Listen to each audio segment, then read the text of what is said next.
10, 9, 8, 7, 6, 5, 4, 3, 2, 1.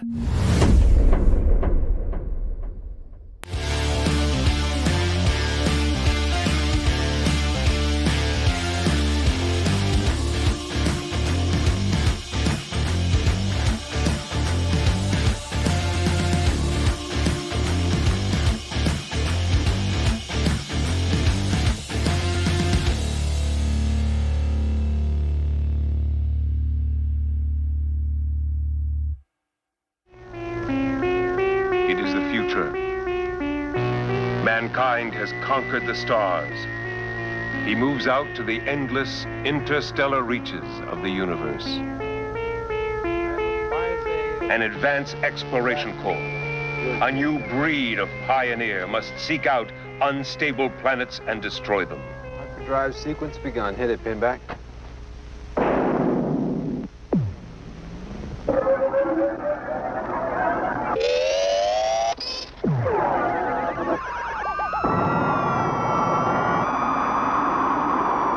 You are on the mission of the 21st century planet smashers, Dark Star. 20 years in space, 1 million light years from Earth. Their job is to clear a path for the colonization of space. Back home in Malibu. I used to surf a lot, Talby. I used to be a great surfer.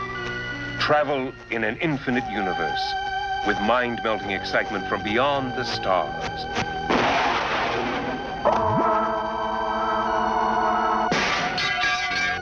Computer to bomb number 20. Return to the bomb bay immediately. But I have received the operational signal.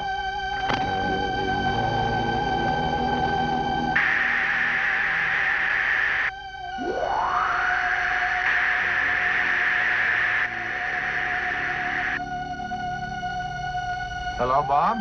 Are you with me? I wish I had more time. Why don't you have more time? Because I must detonate.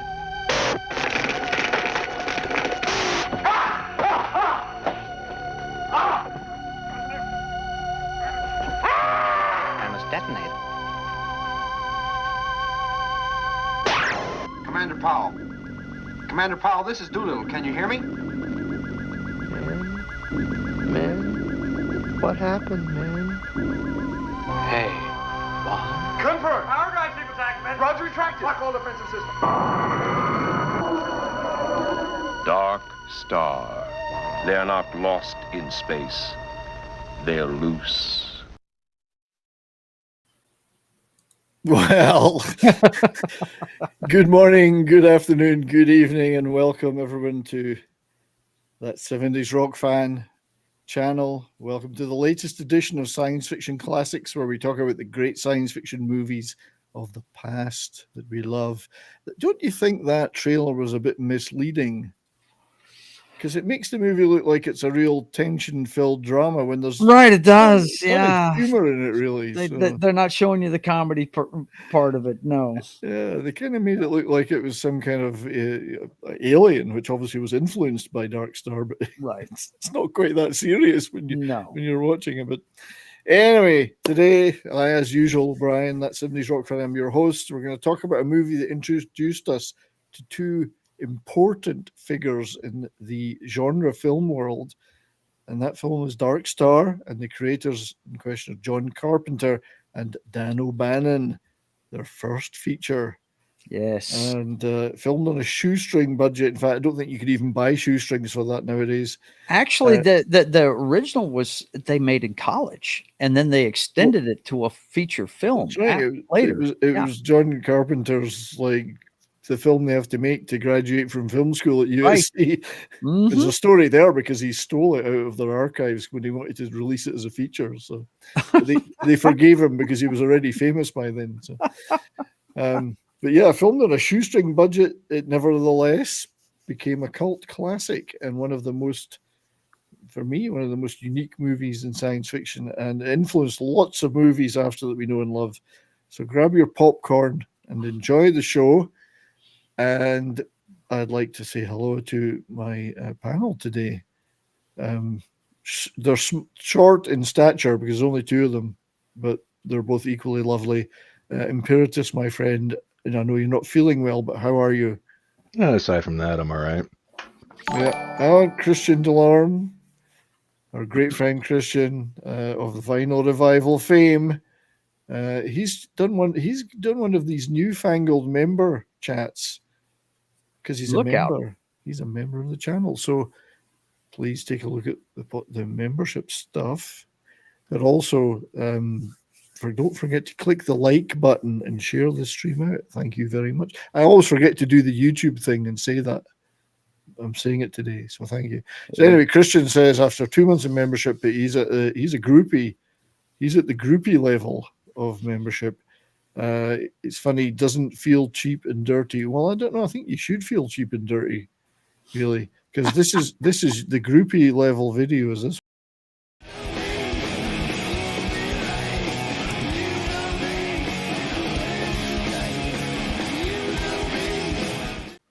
So, thank you to you, Christian, for your support.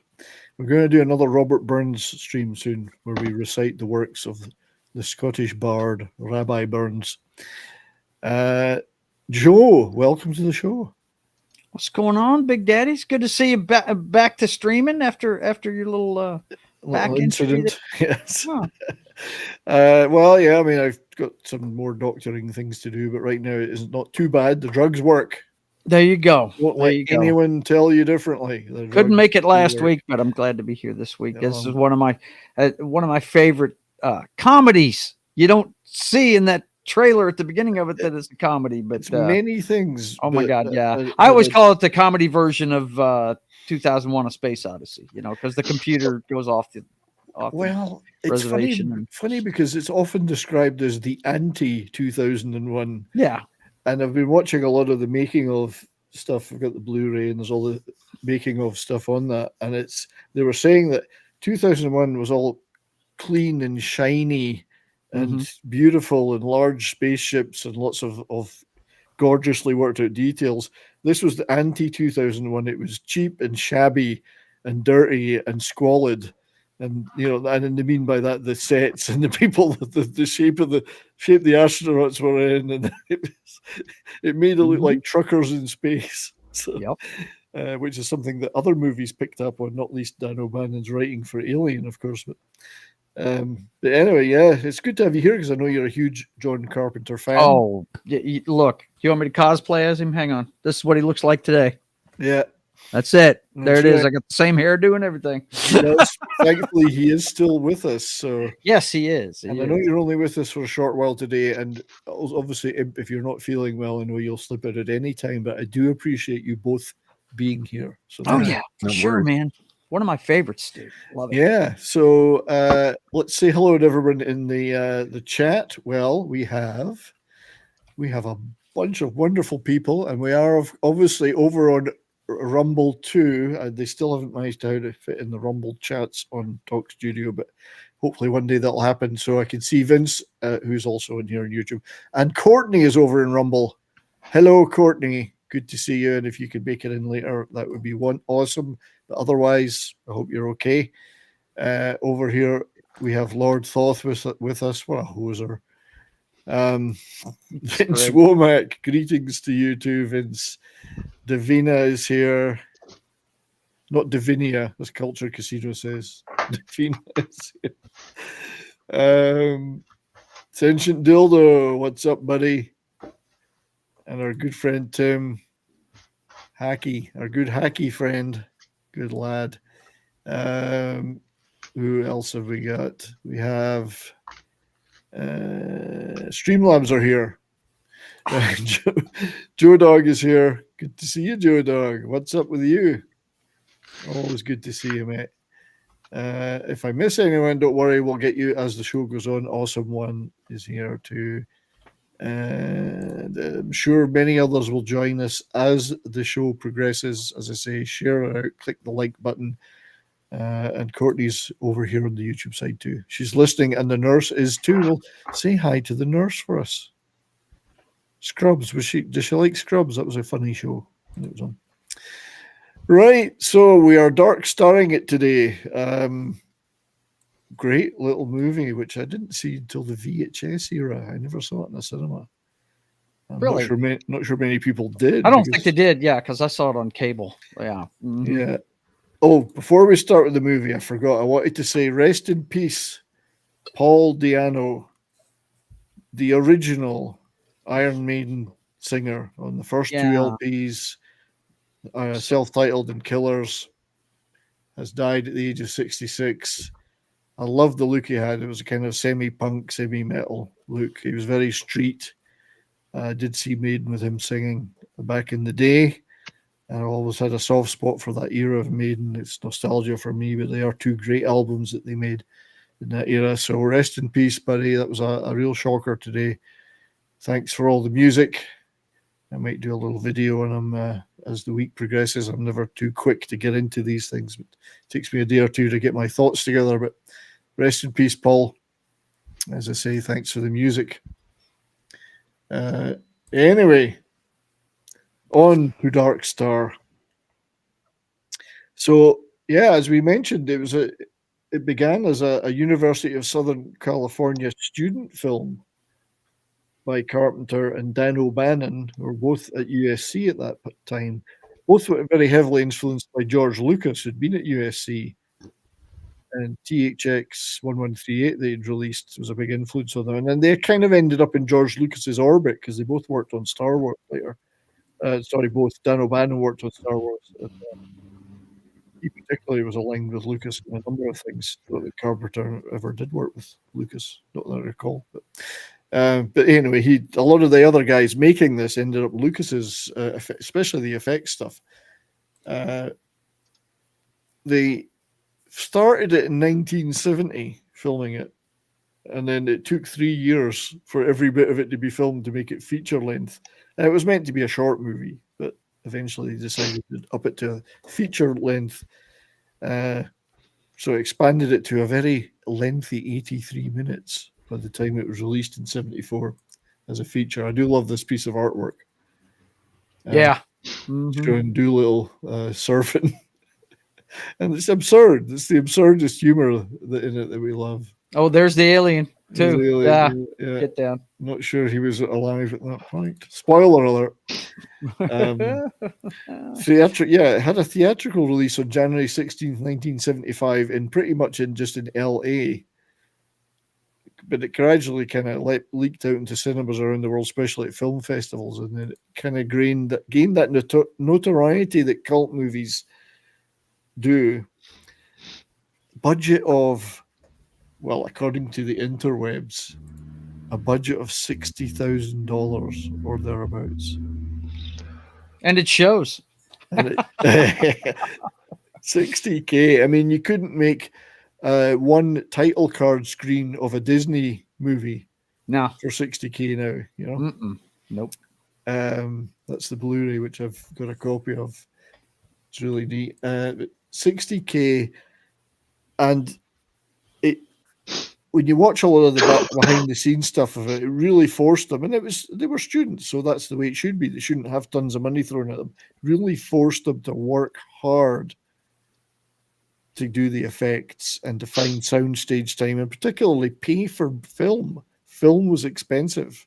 Mm-hmm. And there's one tale of Dan O'Bannon and Brian Norell, who's Doolittle, argue the improv some stuff, and Carpenter, they said, great guy to work with. This was the one time they saw him angry, because that money to pay for that piece of film where they did this improv bit was expensive.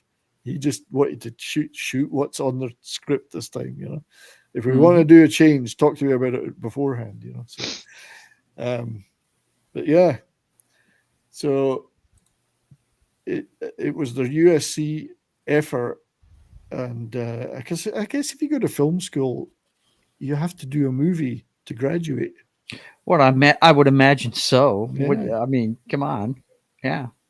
But what's funny is, you know, they were in just after Spielberg and Coppola and Lucas had gone through the same school. It's pretty interesting stuff, man. Yeah, they looked up to those guys, and they weren't that far ahead of them.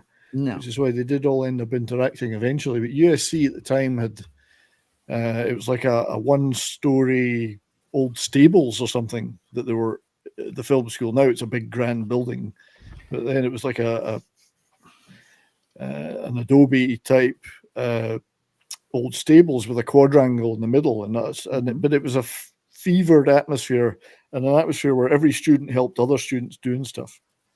So lots of guys would come in and say, "Well, I can do a bit of the graphics for this. I can do some optical effects, blah blah blah blah blah." Excuse me. So 20 million in today's money, according to Sergeant Dildo, 60K is 20 million. Right. Yeah, probably not wrong. No, he probably looked it up. I'm sure you can convert it on Google in 2 seconds. He probably did that. Yeah. I like this German cover. Yeah. And as somebody's pointing out in one of the earlier images there, it's showing a roll of toilet paper. Well, as we know, the toilet paper was all destroyed when Storage Area 9 self-destructed. No idea what they were doing without it, but they had none left. Oh man, it's too much. So John Carpenter directed and co-wrote it with Dan O'Bannon. And Dan O'Bannon co-wrote, he edited it, he acted in the movie, and he did a lot of the visual effects and production design. He's one of those guys that would turn his hand to anything. It was his first feature as well. They'd both done shorts before, but in fact, Carpenter apparently had won an Oscar as part of a team that made a short called The Resurrection of Bronco Billy, which got an Academy Award for Best Short. So he'd actually had a little bit of taste of success, but all short movies. This was their first feature.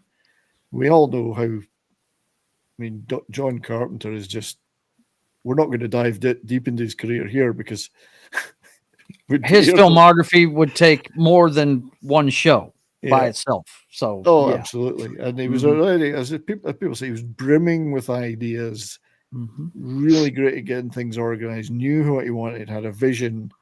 And it shows on here because despite the budget, they've really made this movie look good. And it's full of great ideas, influential beyond its budget, in proportion to its budget, hugely influential. But his first full feature, and and as we can see, this isn't even all of them, but you can pick a few favorites. I challenge anyone not to pick a few favorites of all time out of this list. Halloween is top 5 for me. It's one of my favorite movies ever. It's my favorite slasher movie, but everybody points to The Thing, which is actually a remake of a science fiction classic. How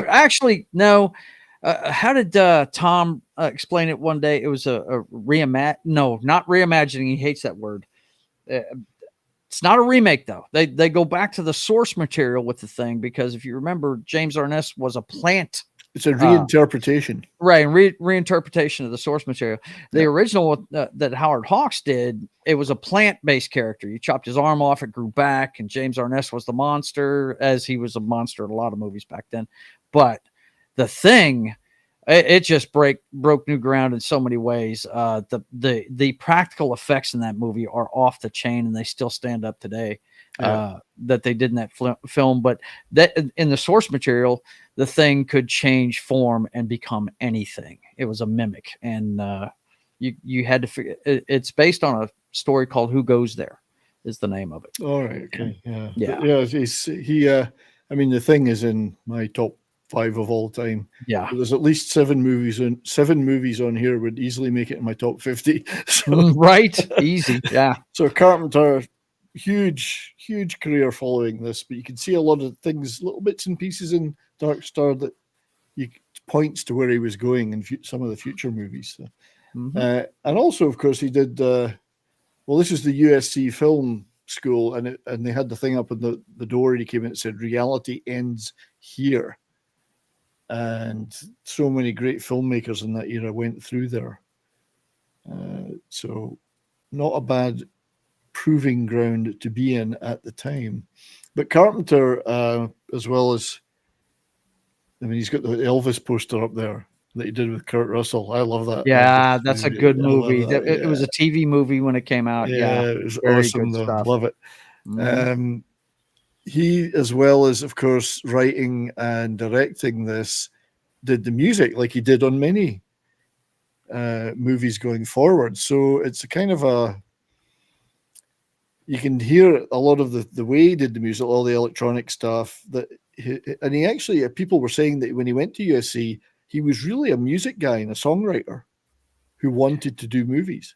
Yeah, he did. He did a lot of the music for a lot of his movies. I mean, his theme for Halloween is iconic. I mean, everybody that sets up their yard and puts some sound to it has got that theme playing in their front yard when they decorate for Halloween. It's he's an extremely talented musician. Does a lot of keyboard stuff, a lot of synthesizer. Indeed, he was an early adopter of all of that. I guess recognizing you didn't need to hire an expensive orchestra.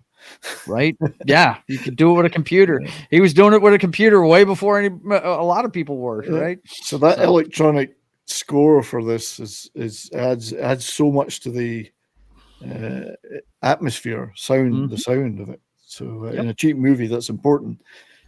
The soundtrack actually wasn't released until 1980 as a specific, separate thing. It took till then for somebody to release it.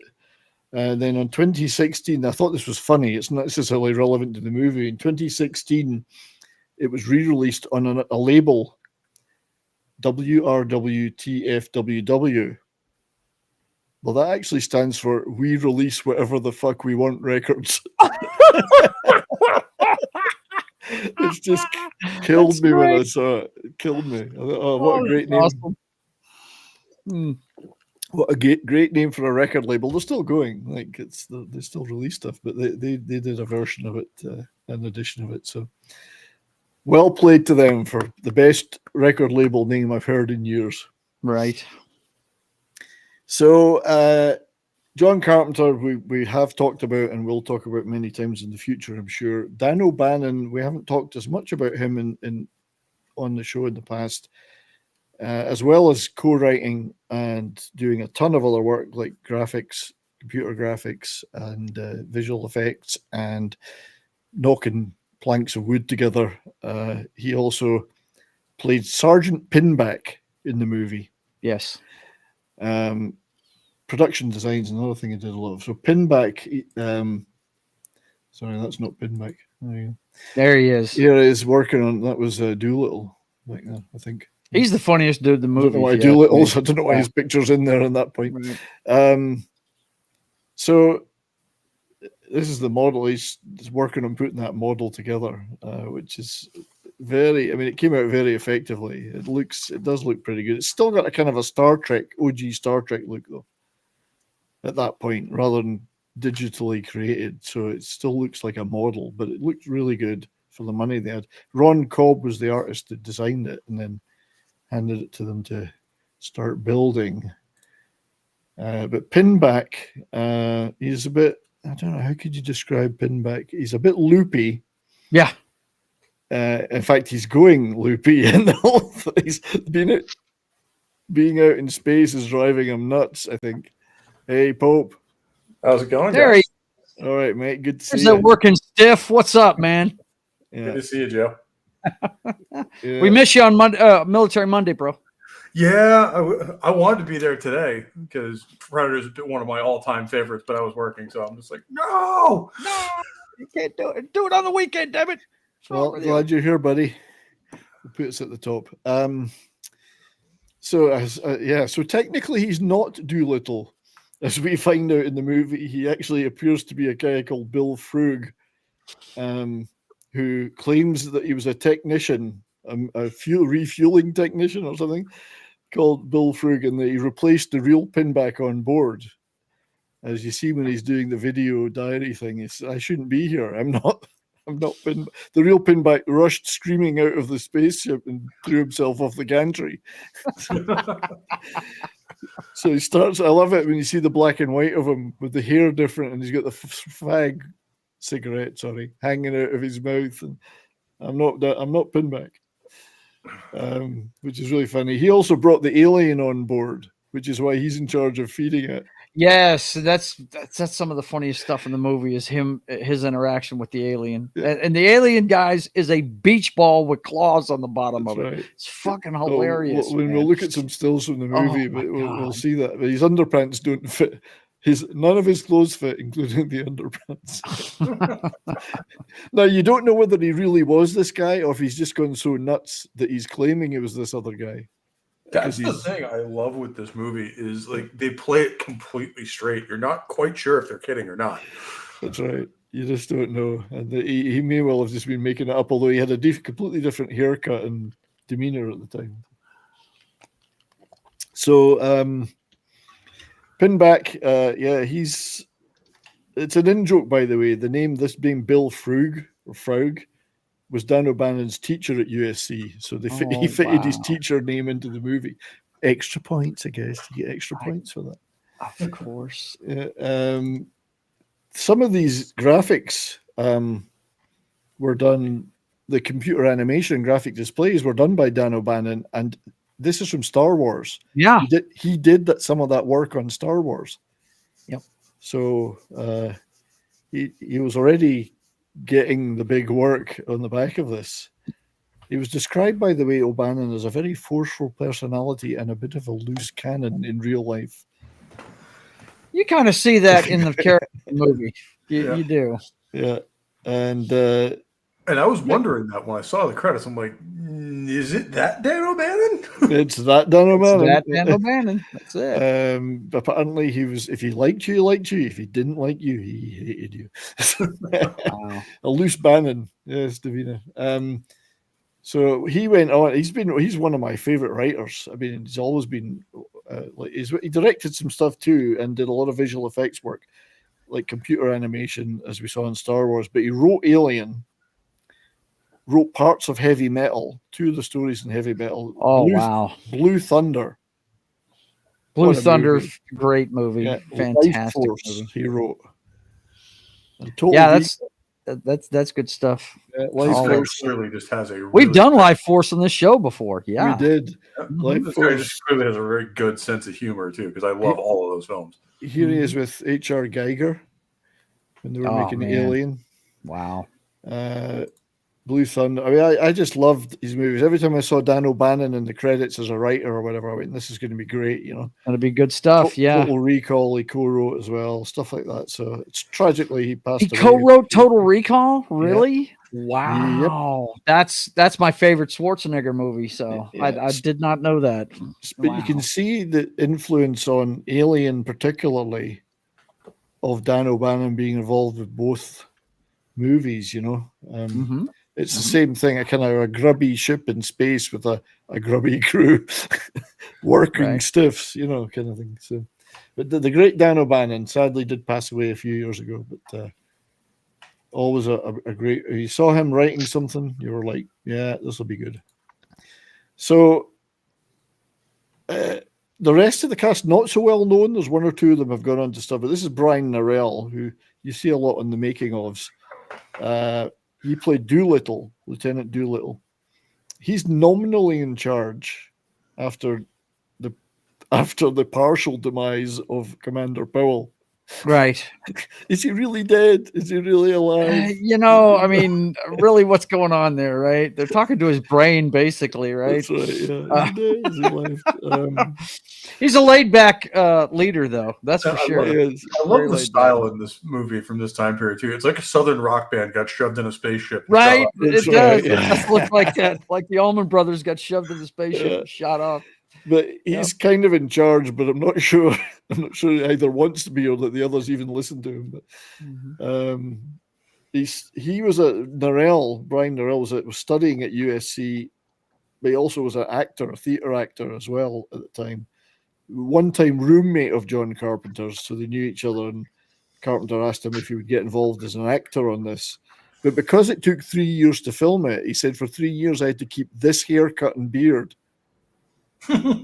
Because he says it wasn't so bad because it was the hippie era, so you know, it was anti-war era, whatever. I could wear.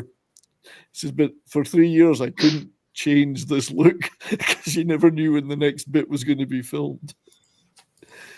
He's done a few things since Norell, but he's more of a, this is his website, he's an animator, a cartoonist, a writer, and a stand-up, as well as him. He does a lot of children's shows and puppet ones and stuff. So he's quite busy. He's not a sort of well-known star, but he's fairly busy and seems to be getting on okay. So it wasn't the end of his career. But it's funny, the scenes with Talby that we see in the movie, so up in the dome, he said they never filmed at the same time. So he never met Talby until one of the film screenings much later. He was never talking to Talby, and Talby was never talking to him. They filmed the two parts separately. So he says, I didn't even know the guy. Never met the actor until much later. So, because here's Talby, who was played by a guy called Andrea Dre-Pahic. But his voice was done by John Carpenter. It's not his voice. He was overdubbed by John Carpenter. So Talby, he's the most kind of reclusive of the crew, and it's pretty spaced out. And he ends up with he has a thing for the Phoenix asteroids. Mm-hmm. Who doesn't? Yeah. Hey, I think I found a way. That's right. So he's up there, mysteriously not talking because Carpenter does all his vocal bits. But this actor, well, actor's probably calling it loosely because he only had one other screen credit, which is a 1969 Nano Bannon short movie called Bloodbath. And to this day, nobody knows where this guy is. Wow. Maybe he did go off to the Phoenix asteroids, because Brian Norell says it in one of the making ofs. He said, I says, if anyone knows where Dre is, let us know, because nobody has a clue where he is. He's like no presence on the internet. Nobody knows what's happened to him. So just disappeared into the ether. He did. Maybe he never existed in the first place. That's when you start questioning it. Like, we all remember him being here, right? He's not a hallucination. Yeah. Yeah, I mean, it's not. Yeah, it's the guy existed, but he no longer. Nobody even knows where he is. So. Yeah, when I say he wrote Total Recall, by the way, somebody's rightly pointing out Gordon Dixon, but early drafts Dan O'Bannon was involved in, and they did use some of his early drafts for it. But at least he had a part in it, you know. But my apologies. Gordon Dixon's a great writer, actually. He wrote with Harry Harrison a number of books. Really good writer. Some of my favorite sci-fi books are by him. So Commander Powell, played by an actor called Joe Sanders. He actually could have been played by Ice Cube, really, couldn't he? Again, voiced by John Carpenter. His seat in the control room self-destructed, which is why Pinback, who sat next to him, was a bit concerned. Yeah, right. He seems to, he still seems to be alive in some way because he can speak. Yeah, they talk to him. Yeah, but he's not speaking. It's more like those neural links right there are talking. Yeah. His voice is coming through the computer. You have to, but they can talk to him. Yeah, you got to tune into it. Yeah. Again, an actor who disappeared after a couple of short movies, and the interwebs are pretty silent about him too. So where he is today, nobody knows. Students, damn students, just dropouts, most of them. The hell. Guy called. See, these are great scenes. Actually, Norell was saying that to create the cold mist, like the evaporation mist, he says that first of all it was hotter than hell in this box that they filmed. I would imagine. Yeah, they had to pretend it was freezing, and then they used kerosene instead of the normal non-toxic stuff that you create smoke with. They used kerosene. He said it was choking them to death, breathing it in. Like what they do using kerosene, it could have exploded. Or anyway. So Boiler, played by Cal Kuneholm, was probably the most I don't know. Well, you mentioned rednecks in space. Right. So he actually did the knife thing. He did the knife thing and actually cut his hand as he was doing it, but he just kept filming. He didn't stop. Boiler was into knives and guns, potentially the most unhinged of the crew. Right. And this guy, again, very hard to find anything on this actor. He became a piping engineer, and I think unfortunately he passed away in 2008. This was his one and only movie. The voice of the ship's computer, and I like the design in here. I mean, given the low budget, actually is a pretty good design, I think. The voice was Barbara Cookie Knapp. It was her only foray into acting, but she then went on to have a career as what they call a studio teacher, movies that have kids on set. She's there to support them, give them educational support, other support, because they've got to retain their schooling. They're legally required to keep doing the schooling. So actually, she created a career doing that. Films like Tombstone and other movies. So she pretty interesting thing to do. She unfortunately also passed away in 2013. Miles Watkins played the unnamed Mission Control. He's got his name there. I think it's his own name. Yeah. Yeah. He's actually carved out a bit of a career directing on TV. He's done shows like Northern Exposure and LA Law and a bunch of other stuff. So, TV director. I can see how someone who's in this movie would direct Northern Exposure. Yeah, exactly. So here he is directing a TV show of some kind. Now the alien. Alien, there he is. Yes, with the spots and everything. Check the clothes. I love how he taps his feet. I think that is just too damn funny, man. He's great. Love it. General exposition. So what? There's a number of questions here. Like, where's its brain? Is it in its ass? I don't know. Don't think about it, man. Think about it. The beach ball. I remember the first time I saw this movie, I was laughing my head off at this. But there was actually somebody operating this. This may be the most low budget thing in the movie. Really. Maybe. I mean, come on. There was a guy operating this, and that guy went on to be quite well known as a guy called Nick Castle. Yes. Who went on to write, act, and direct. Worked with John Carpenter a lot. He played Michael Myers in Halloween. Yes, he did. He directed The Last Starfighter. He was the Shape. Major Pain. Mm-hmm. So he's had a little bit of a career after this. I love that picture, man. That's awesome.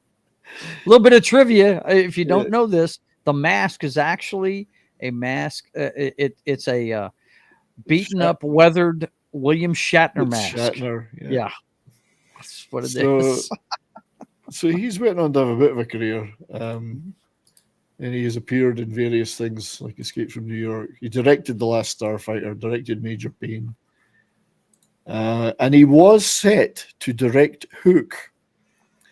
He was the original developer and director of Hook before TriStar booted him out when they took control of it from whoever it was before, Paramount or whatever. And they booted him out in favor of Steven Spielberg. But he did get $500,000 in payoff, so he wasn't that unhappy. So that was... he used the alien, and however, whatever, maybe he just stood behind it with a stick or something. I don't know. Right. The DP on the film was a guy called Doug Knapp, and he went on to have quite a long career, movies, and TV. Worked on a lot of Carpenter stuff like Assault on Precinct 13, Escape from New York. Did stuff like Coming to America, Beetlejuice, Star Trek Voyager, and Enterprise on TV. So he had a bit of a good career as a cinematographer. Passed away in 2020. Sorry, that's Ron Cobb. There's a lot of effects guys worked on this, but Ron Cobb, the artist, was one of the key guys. He designed the Dark Star spaceship. He also did production design on Conan the Barbarian, worked on Star Wars, worked on Back to the Future. This is one of his drawings of the car, the DeLorean. Worked on Raiders, Alien, tons of movies. So they had a great design guy.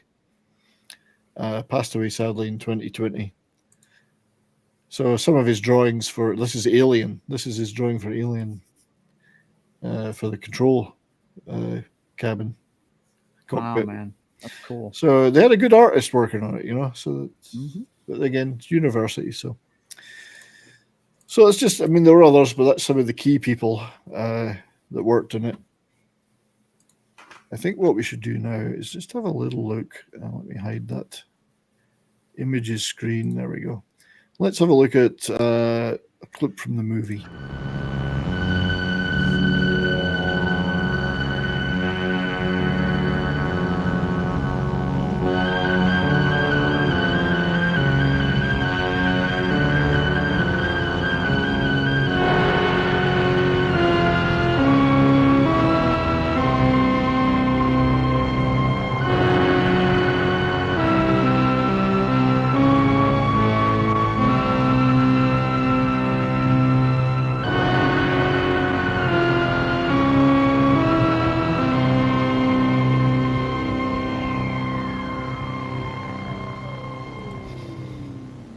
So that's giving you an idea of the production design and the visual effects that they were able to achieve, even on a low budget, but also that John Carpenter score on the electronic keyboards. So really cool. I love the way the ship looked. It looked like a dagger flying through space. I thought that was cool. Yeah, exactly. And it is one of the endearing qualities of this film is that those visual effects and what they did with it, you know, improvised props, the beach ball alien, the interior, all constructed from scrap materials. It looks handmade, but it looks like a spaceship that's kind of getting run down, which it was. Bits kept blowing up. Right. Yeah. A lot of things happened on this ship. I mean, first of all, their mission seems kind of, and I believe the entire crew feel this way, seems kind of useless. They're going through and they're opening up space for space travel, but they're destroying useless planets. That's what their mission is so what, to destroy planets. What is this mission to destroy unstable planets really all about? Now, at a stretch, I could say, well, maybe they're trying to prevent future supernovae, which there you go. Maybe that could be it, or make these systems not habitable for colonists. But that's never explained. It's just go here, blow up a planet. Go here, blow up a planet. Yeah. So, in fact, Doolittle says, "Find me something to blow up. I don't care what it is." I don't care what it is. That's it. And in this intro, you do find out that they've been out there for, well, I take it they've been out there for 20 Earth years, but because of relativity, they've only aged 3 years. Right. They've been out there for a long time, but they're not aging. And they're not getting extra radiation shielding, so screw you. That sounds so typical of the U.S. military, doesn't it? Typical budget cuts, yeah. But yeah. Hey, before you get into it too much, buddy, I gotta head out. You guys have a good time. Enjoy this talking about this movie because it's one of the funniest things you'll ever watch. Anything you want to plug, mate? Oh man, just you can go to my channel and check things out. When you're done hanging out with Brian today, come over and check out me and Highlander. We'll be over there talking about the clown show that is 2024, and that's what I'm gearing up to do now. So you guys take it easy, and it's good to see you. Yeah, cheers, mate. Thanks for being here. Take care, bud. Thank you. Maybe I think Davina will probably figure out how to find a link to post for Joe. Take care. Cheers, mate. Yeah, it could be, as Vince says, that the Pinko planets, they're blowing up Pinko planets. It was the Vietnam War. That's right. It was the Vietnam War. Who knows? This is actually a good comment here. It sounds like they're making room for a hyperspace bypass, just like in Hitchhiker's Guide to the Galaxy. Yeah. Could be. Maybe they're the Vogons. So they still have some kind of a delayed transmission contact with Earth, but again, that's delayed, but they seem to have some kind of hyperdrive that does make them travel faster than light. It's never explained anything about it, but it exists. It's not even clear that any of them actually know how it works. I don't think they do. Well, this is the space trucker thing. They might be operating the damn thing, but they're not particularly au fait with what's going on. But they just go somewhere, blow a planet up, go somewhere, blow a planet up. By this time, I think the film very effectively at the beginning sets the stage for that. This is what they're doing. This is how bored, tired, frustrated, and whatever they are, and how little attention they're getting from Earth, and what they're doing, what their mission is. It's all done quite well in the first few minutes, you know. So you get a number of these shots, and because of the budget, they only had 2 or 3 sets that they built, and this is one of them. Really tight, this kind of triangular shaped control room. These white lights here are all ice cube trays turned upside down, which I think is great. Absolutely fantastic. It's that's good stuff. Well, that's always the great art of cinematography on a low budget like this, is taking nothing and making it seem good. That's right. Yeah. But yeah, so at this point they're firing. They're about to send bomb number 19 to do its job. Now, have you ever looked closely at the bombs in this? Because they're pretty big. Yeah, it's like the size of a shipping container. Yeah, in comparison to the spaceship, they're pretty big, and yet there's at least 20 of them in there. Where are they putting them? Because they're huge. Right. They're absolutely huge. But yeah, the bombs were made from model kits of truck trailers. Yep. With some aircraft carrier parts stuck on. And of course, they can talk to the bombs. The bombs have an artificial intelligence in them, which is a neat idea.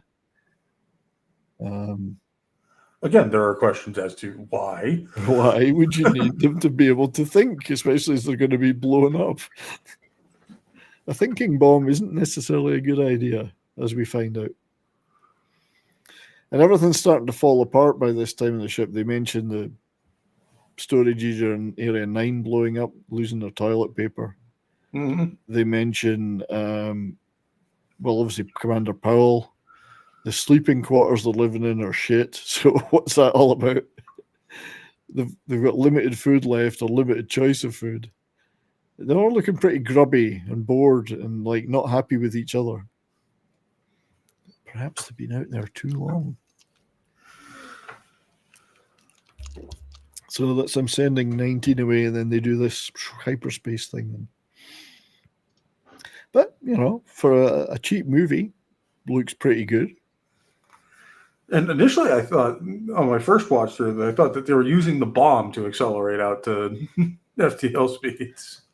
Well, you could actually, that might have worked if you had the correct design. Yeah. But you're right enough, Vince. They've got an elevator shaft, so the ship must be bigger than it looks. It's just when they have the bomb coming out of the model ship, it looks really big. And again, if this had come out later, I would have sworn that elevator shaft scene was a takeoff on Star Trek V's. Little whoopsie with the elevator with the turbo shaft. But this came out a full decade before that did. So yeah, you've destroyed the last unstable planet.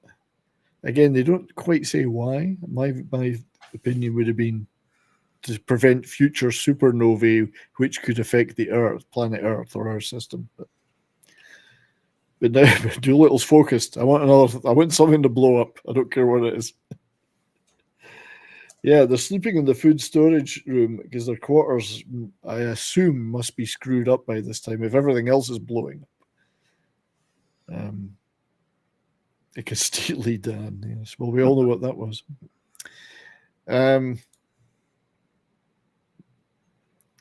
Yeah, the alien. The others are a bit pissed off with the alien. That's another thing they just never explained. Like, just where did that come from? Like, why is it here? I mean, the alien is a comically inadequate one when you compare it to what they created for the movie Alien. Right? Like imagine a crew, and they've got some Hollywood heavy hitters on this lineup, or would go on to be. Yeah. And, you have a guy who's going to go on to work with H.R. Geiger making Alien, like one of the best special effects guys of all time, and they're making this. It's a beach ball. Yeah. Yeah, a beach ball. It's kind of weird, but they're just like, fuck it, we'll put some feet on a beach ball. It'll be fine. Although I have to say, the alien may look like nothing, but it managed to cope with pinback. It attacked them successfully. Yeah. Because I wonder if they ever asked it if it wanted to be brought on board. Probably not. I don't know. So there's let's play another little there's Talbot. We're getting introduced to Talbot. Let's play another little clip. Oh yeah, storage area 9 self-destructed last week and destroyed the ship's entire supply of toilet paper. That's all. That's all.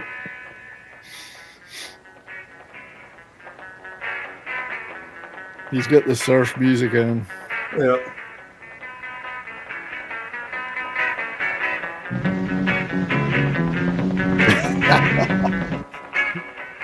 They're good. Space happy. Yeah. Yeah, that's like one thing the intro of this movie makes clear is they have clearly been out here for way too long. Attention. Yeah, Attention. way too long. Yeah. Ship's computer calling all personnel. I must disengage your recreational music. Repeat. Ship's computer to all personnel. This is an emergency override. All systems must stand by. An asteroid storm is approaching the ship on collision course. This asteroid storm appears to be bound together by an electromagnetic energy vortex like the one we ran into 2 years ago. Normally I wouldn't bother you boys with this problem, but as you recall, my defensive circuits were destroyed in that other storm. Therefore, you have 35 seconds to manually activate all defensive systems. Lock gravity system. Yeah. Panic stations. Don't Yeah, panic. pretty much. Don't panic.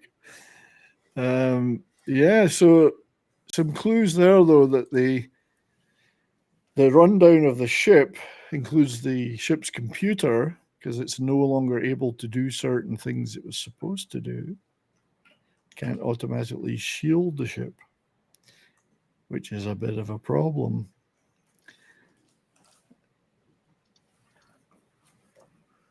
See if we can find another clip to share soon. Oh yeah, here's one.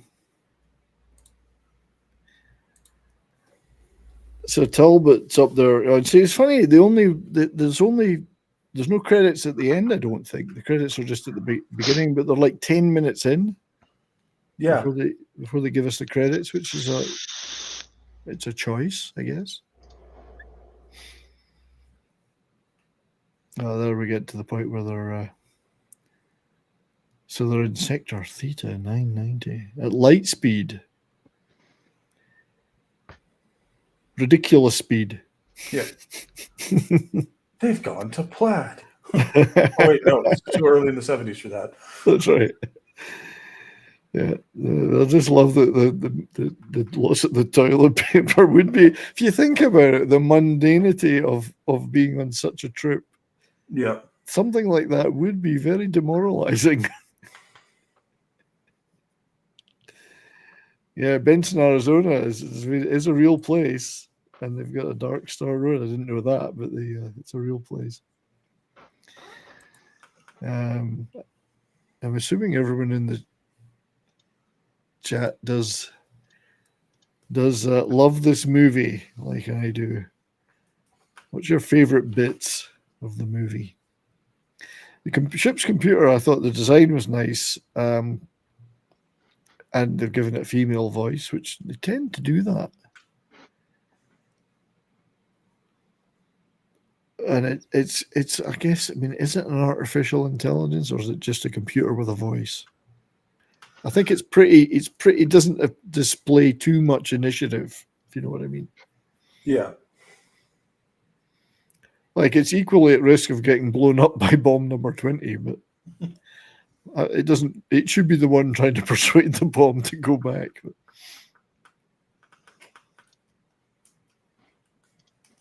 These are where you can see the kind of a early 70s, late 60s TV effect type stuff. Yeah. They're making the most of what they can with that. Now, there's a communication laser is broken by that storm, and this is the first time bomb 20 thinks it's time to go. I think the computer does persuade it to go back this time. So they do have some communication outside of the humans.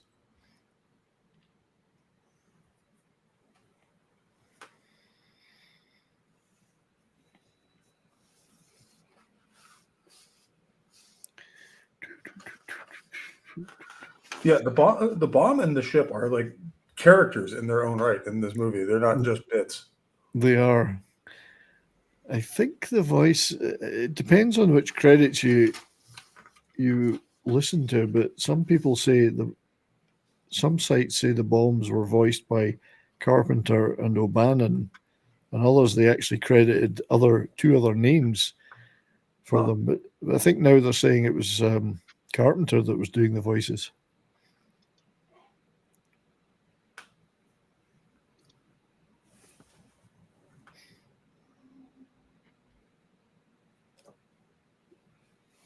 Yeah, the food locker. Sleeping quarters blow up. There you go. That's what they mean. So they're sleeping in the food locker area. This bit here, when they go into this food storage locker, was actually filmed.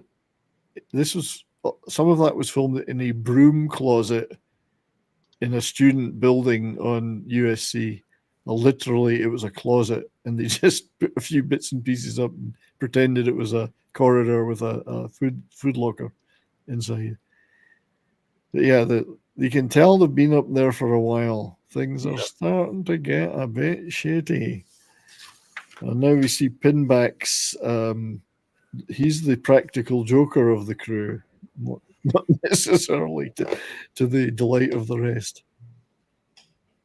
Yeah, the computer does tell it twice. Emperor's NM, good to see you. Lasers are pretty cool, but my favorite ones are the caution laser type. Caution laser. Now, Star Trek has an episode with a sentient bomb too. Does it? I'm trying to remember that one right off the top of my head. I'm trying to remember the episode. Yeah, I wish somebody, Davina or somebody, could look that up. I can't remember the episode name. Yeah, the computer's breaking down. Certain things it can't do anymore. The thing about this mission is nobody ever mentions where the end is and when they're supposed to go back. I don't know that there is an end. Yeah, because he just seemed to be on this keep going path. So Doolittle has created in this lovely sequence, which I really enjoyed when I first saw the movie. He's created his own musical instrument with empty cans, bottles, whatever. He's tuned them all, and he's got them all connected to a keyboard. I'm not quite sure they just wouldn't have an electronic keyboard on the ship in the first place. Like, why did he need to create this unless it was his hobby? I think he's bored. He was bored, that's right.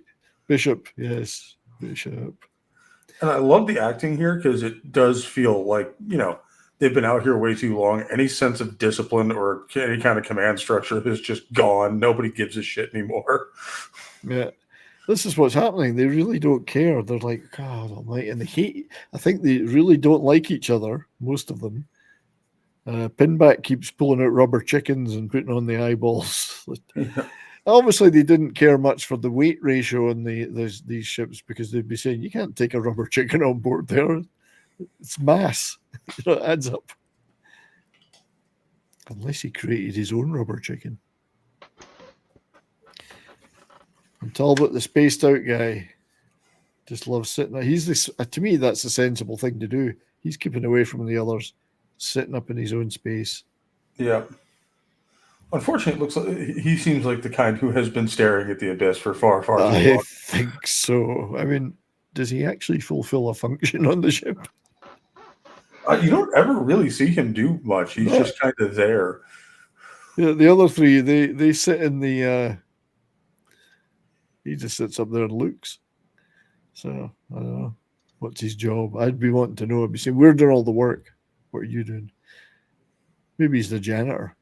I assume he's some sort of navigator because that's kind of like the old World War II bombers using the old celestial navigation domes. Yeah. But this is the bit where the two actors never actually met or conversed at the same time. It was body doubles in all these scenes for the other one whenever one was available and the other wasn't. So, but you find out that Doolittle is, as well as his musical proclivities, is a surfer. That'll come important later. I'm going to see if I can queue up some more video to play. I'll wait a little till we're past this. You can tell the era it's made in, though, because of things like the focus on surfing and the dress, the way that Doolittle Pinback's dressed there, and the haircuts do reflect their era. Oh yeah, the era the film was made in. So, and the general look of the crew actually kind of reminded me of The Thing quite a bit. Yeah, there's a bit of that. There's I guess even in Alien, the crew were a little less rough looking than this. They had uniforms on or whatever. Now we find out just how Boiler, what he's doing when he's bored. He's getting the laser gun out. Let's have a look at that.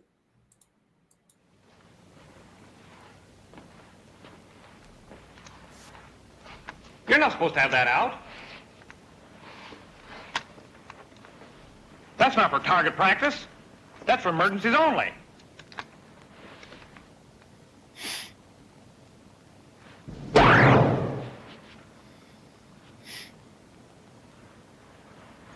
That's dangerous.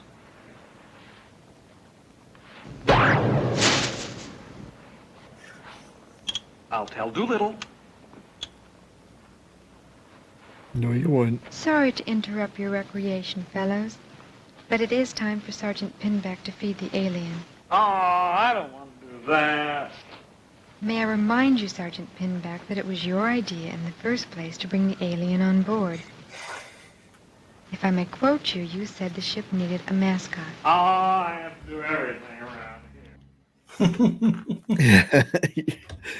Well, just before that, you get the feeling before the computer interrupts that Boiler's about to do something with Pinback that, like, either beat the shit out of him or shoot him with the laser. Right. Freaking lasers, yeah. Davina is saying that The Ultimate Computer is the 24th episode of the second season of Star Trek. The Enterprise will be a Oh, yeah. That's the one where there's virtually no crew on board the Enterprise because the computer's going to run everything. But it takes over. I remember it kills one of the engineers by firing a laser or something across the engine room. Yeah. Yeah, I remember that one now. Yeah. So, yeah, the apparently, according to Brian Norrell, the Doolittle, it was super hot in all of these filmings because of the design of these tiny sets and all the studio lights. It was just roasting the whole time. But yeah, he was about to give Pinback a piece of his mind there, I think, because he said, yeah. This is they're getting to the point where they're going to start killing each other, I think. Yeah, like I said, any sense of discipline or a chain of command is just gone. Yeah, like, I don't know. Doolittle is nominally in charge, but I don't even think he cares. Yeah, I mean, nominally they're military of some kind because they've got ranks: commander, lieutenant. That's Navy. It's like a naval rank commander. So yeah, so they are military. I think it's just stopped caring a long time ago. And now we're introduced to the alien, which is kind of like a cross between a beach ball and a diseased tomato. With just the legs, and I mean, everyone thinks it's only got legs. Where's its sensory apparatus? Where's the brain? How does it excrete or ingest anything? It's just a ball, just a beach ball, which we will see here. When I brought you on the ship, I thought you were cute. All right, soup's on. I don't know what he gives it here. It's like a cabbage or We something. didn't have none of the other stuff. Here, eat it. Eat it. Take it or leave it. What is it? A cabbage? A lettuce? Turnip? Good. Start. Somebody here. Nobody appreciates me around here. I do all the work. Clean up the crap.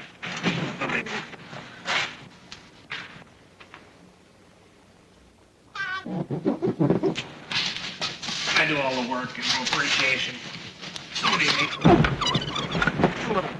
Get off. Get off my back. All right, now stop it. All right, now that's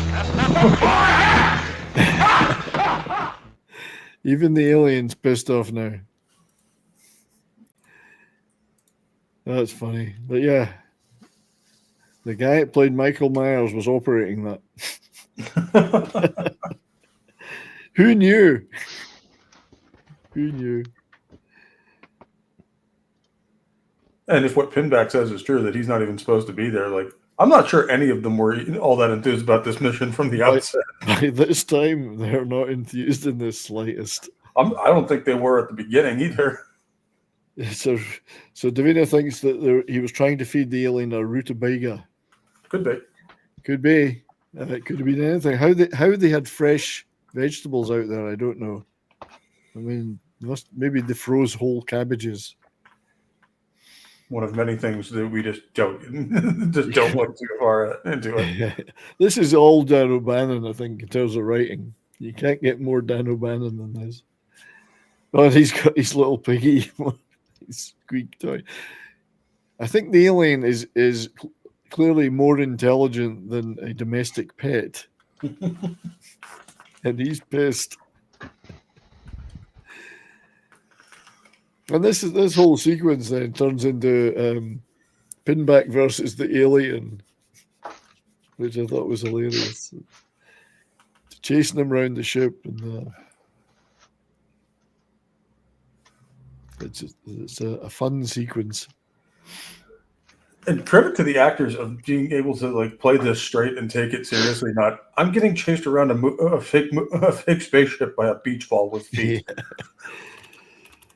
Hello to our good friend Canadian Spider-Man over in Rumble, on the Rumble side. Good to see you, buddy. Yeah, I don't know if it would have got. I think the alien. Would the alien have been able to kill him? Kill Pinback? Like, just what's the threat level here? Could have tickled him to death, I guess. Yeah, so it leads him in a bit of. I guess you see the fact the ship is a little bigger than we thought. There's the elevator shaft. It leads him through various areas, and this adds a lot of the humor to the movie when it gets to the elevator shaft. Oh shit!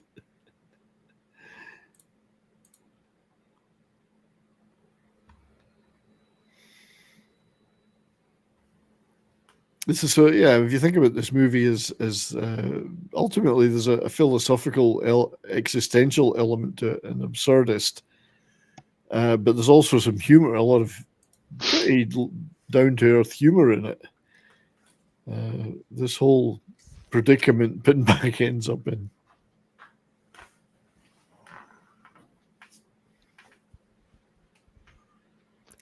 So. And then the lights come out central. So he's in the elevator shaft, and the elevator activates. Now, we don't really know. Is somebody getting in this elevator, or was it some kind of automated thing? It's never explained. Yeah, but he's in the elevator shaft. This is actually a neat bit of filming, because like all these things, they film him. The camera is actually that way around, and he's lying on his back on the floor, not hanging. Obviously, they're not going to do that kind of thing. Well, they didn't have the money to do effects beyond that, so he's having to pretend that he's moving about, hanging from something, when he's actually lying on his back or in his front. Still effectively done, though. He's thinking, what the hell? When you get when I guess that's just when it's on the actors to sell it rather than the effects to sell it to you. And he sells it. But the Dark Star, I'm surprised the Dark Star's still in a broom. True. Lost the toilet paper, but they still have the broom. But this is hilarious. The alien jumps on his back and tries to tickle him to let go. I don't know whether it's that's an attempt to commit suicide or take Pin back with him. And of course, like in any movie, the elevator starts to descend. Oh shit.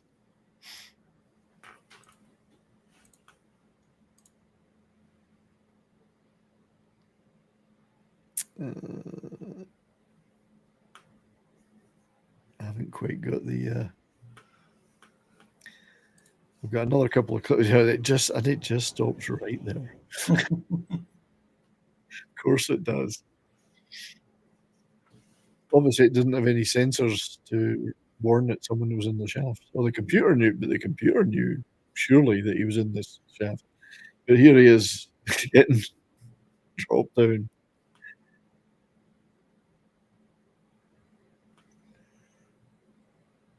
Meanwhile, the beach ball ends up critically in the emergency airlock, which will play a part later with the defunct lasers.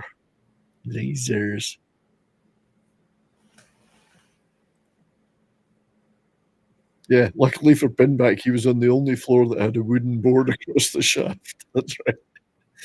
Just as well they had that. And these guys are still doing existential shit. So the computer, again, this fault causes bomb 20 to activate.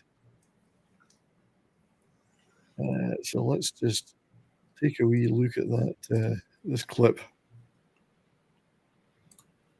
I think this is the right one.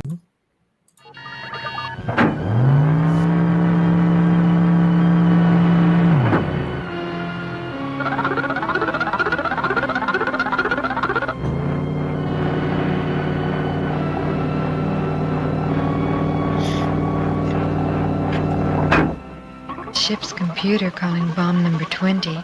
You're out of the bomb bay again. I received the signal to prepare for a drop again. But I repeat, this is not a bomb run. Nevertheless, I received the signal. It is an error. Oh, I don't want to hear that. I strongly suggest you return to the bomb bay. That is counter to my programming. Allow me to explain. One of the communication lasers has sustained damage. This has temporarily inactivated my damaged tracer circuits. You have definitely received a false signal. Please return to the bomb bay while I identify the source of the problem. Oh, all right. But this is the last time.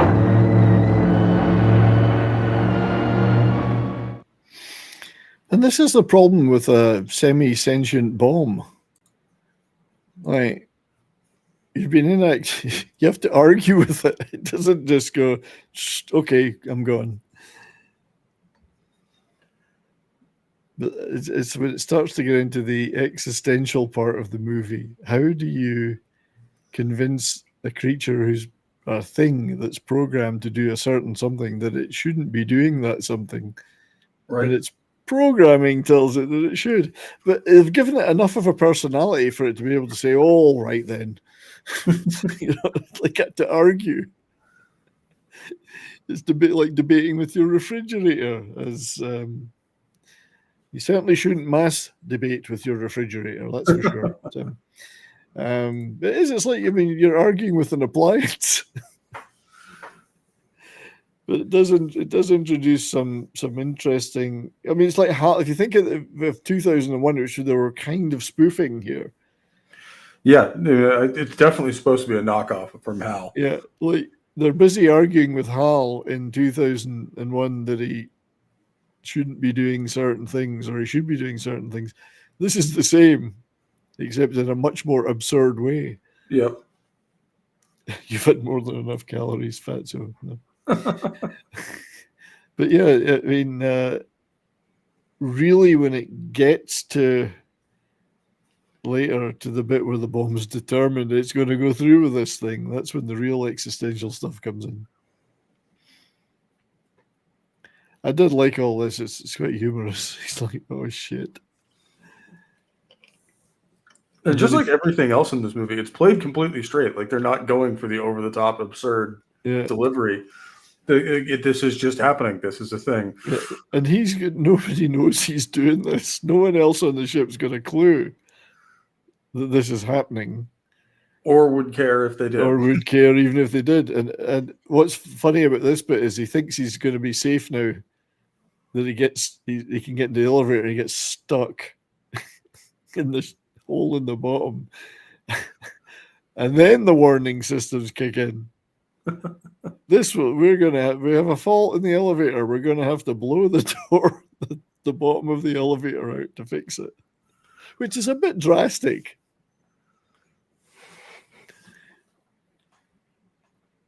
Yeah, so there's some O'Bannon voiced. Oh, okay, so they may have used fake names for that. Because there's two names listed for the bomb voices, but they also read that O'Bannon voiced them. But I guess they just made up names to make it look like there was two different people doing those voices. But Dan O'Bannon did those Knight Rider voice. Yeah.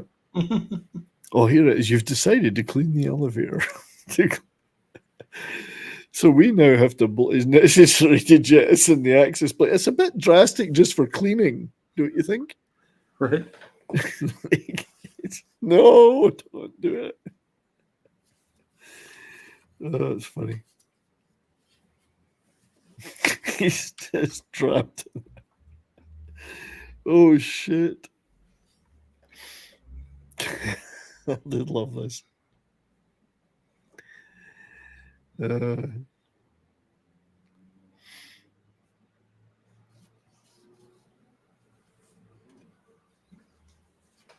Indeed. Now he's pissed. That's it. He's done. The entire crew at this point seems to have just suffered a serious sense of humor failure. Yeah. I like how it's described in some sites I was looking up. Those as Dan O'Bannon's experience with the film's alien beach ball sequence, wherein Pinback struggles to manage a poorly constructed and unthreatening alien creature that directly influences creation of the terrifying xenomorphin alien. Yeah. Still, good humor. And he's got himself a gun. Well, tranquilizer gun. And unfortunately, we didn't capture that still, but we do have, I think, the video of it, where it turns out that shooting it with a pointy object is probably not the best idea. Here we go.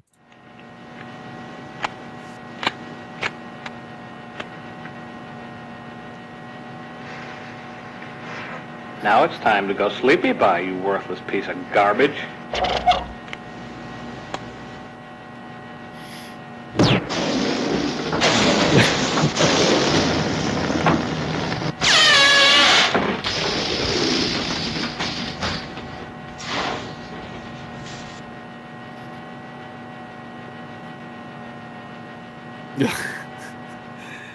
I must admit, I didn't expect that the first time I saw it.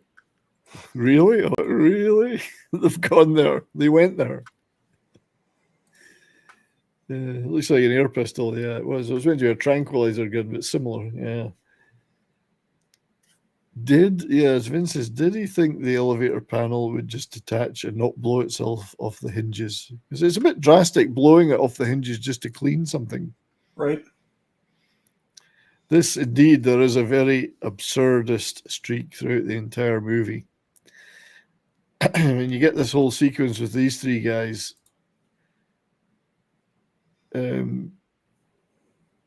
Pinback's busy telling them a story, and the other two are just kind of almost ignoring him, and he's like he can't hear them. They go, "Did he tell this 4 years ago?" Yeah, he told it 4 years ago. Yeah, he's recanting the story of how he shouldn't be on the mission. It's me when my laptop starts to bug me. Yeah, never shoot your laptop; it'll just end in tears. So Talbot's come down from the his dome to check out some of this. He's the one that he's actually paying attention to the error message.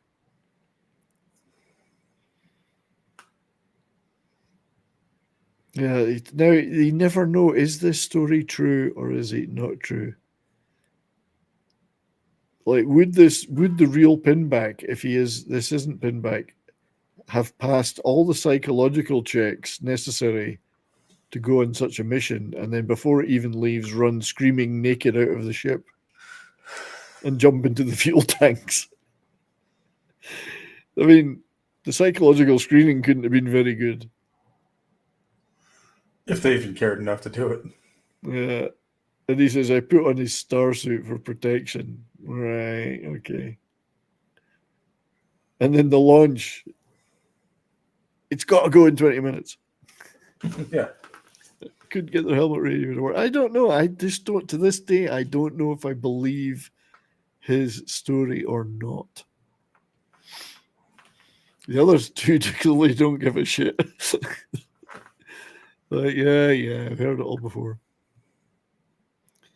But fair play to Talbot. He's actually making an attempt to figure out what's going on.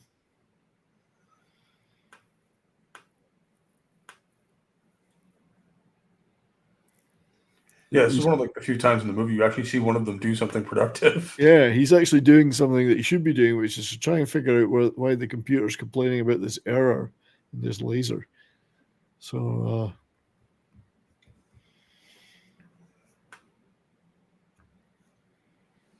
and he's actually, trying to make some, trying to get the attention of the others.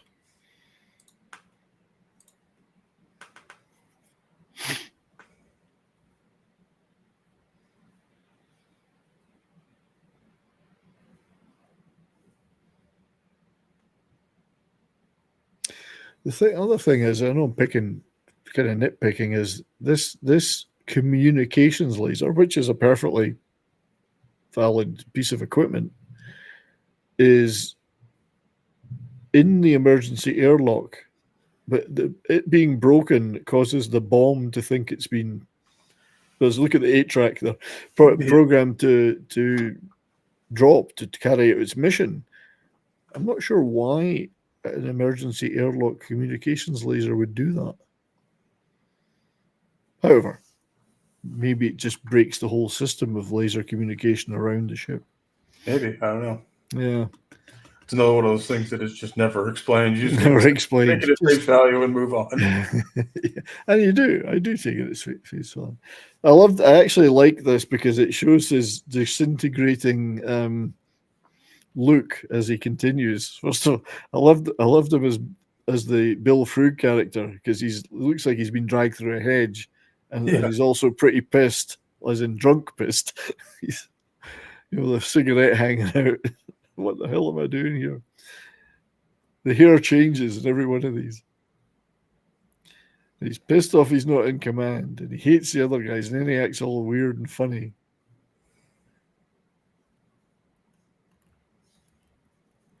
But why? I mean, the computer says that we will delete all swear words and gestures. What would be the point of that? It's just a personal diary. But yeah. Pinback certainly got some issues. I do not like the men in this spaceship. Truth. And what are your better qualities, though? Right. Truth, morale. They don't give a shit about morale. Yeah, Vince has just said something that's been deleted. YouTube. It's an early version of YouTube's modding system. And it works just about as well. Just about as well, yeah. It's not where it gets looser as these go on. It gets weirder and weirder. Someday this tape will be played and then they'll be sorry. I don't think it ever will, to be honest. I'm pretty sure it's not going to. Okay, the ship's computer, who I feel sorry for, has finally figured this stuff out. Of course, after Talby's already figured it out. Yeah, indeed.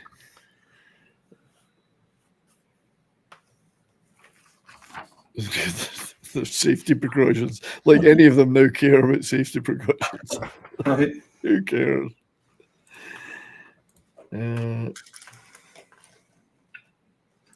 They've mostly reached the point where I don't even think they care if they live or die, let alone anyone else. They don't give a damn anymore, which is part of the whole thing. Like the whole thing is just this endless, absurd pointlessness. But they have found a planet to blow up. Yes, imagine if you mixed movies. Pinback, you are fined 5 credits for repeated violations of the verbal morality statute. Take 3 of those and go to that would replace your toilet paper. Right there. You go. He's making some TikTok content. I love Pinback. He's 8 minutes until drop.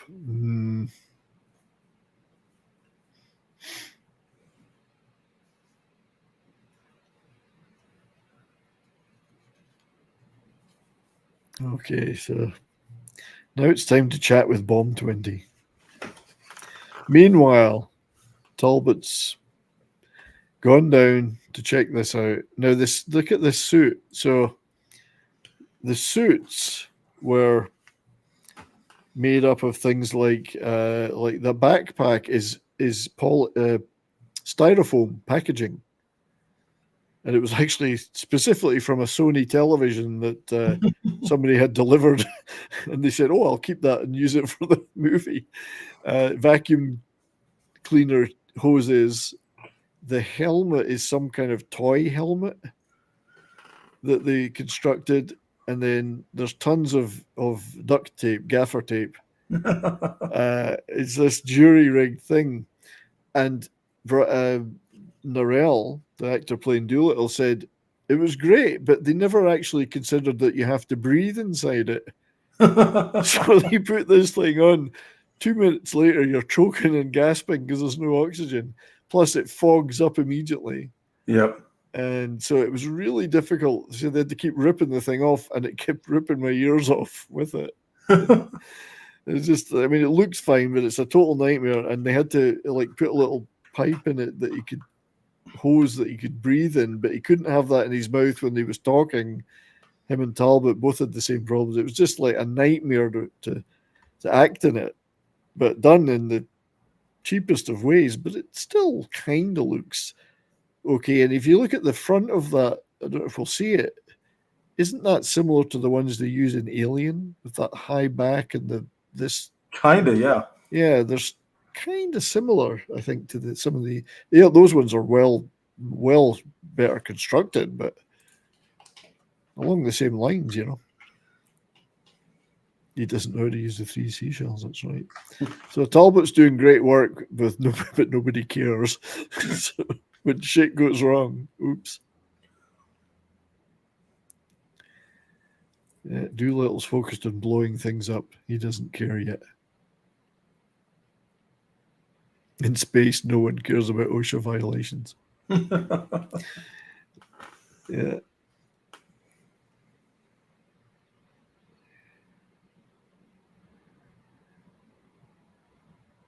All right, got another little clip to play here. So let's have a look at this one.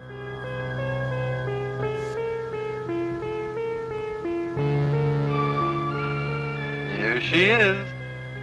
Definite 99% plus probability that the planet will deviate from her normal orbit in another 12,000 rotations. It'll spiral in towards the sun and... Eventual supernova. Sounds good. Let's vaporize it. Let's vaporize it. Do it. Bombay. What do you mean? Operation.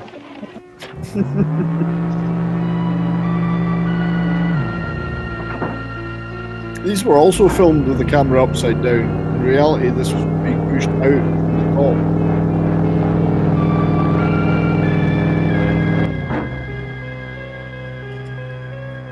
Which they could have just done that out of the top, but it's like, no, it's a bomb bay. It has to go down. That's right, yeah. Indeed, they always hang from underneath. They don't have to. Yep. See, they were caught in convention there. Convention. You read me, Bomb? Bomb number 20 to Sergeant Pinback. Roger, I read you. Continue. So the bomb... oh, have we lost Imp? Or did I just kill Imp? Yeah, he said he had to drop. All right, yeah. Sorry, Imp, I can't read the private chat when I'm doing this stuff, unfortunately. I'm a one-man band. Yeah, so bomb dropped in arms. Talbot's busy looking into the laser issue, and nobody cares. The Beltalodas, they became Beltaloda. Yeah, and Alien, every time you make a fake spacesuit, you'll have these problems for actors that they can't actually breathe. Or they might as well just borrow the real ones. Yeah. So under no circumstances enter the path of the beams. So what does he do? Of course he does. He enters the path of the beams.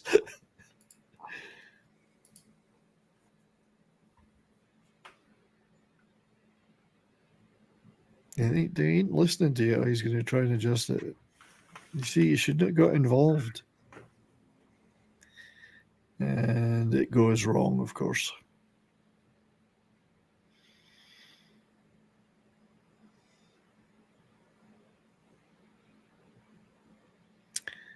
Yeah, it's funny.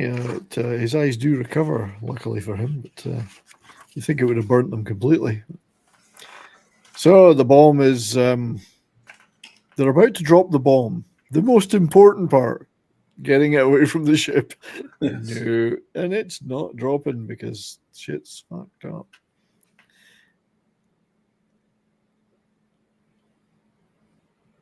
And they do all the shit again that they were trying to do to get it to go.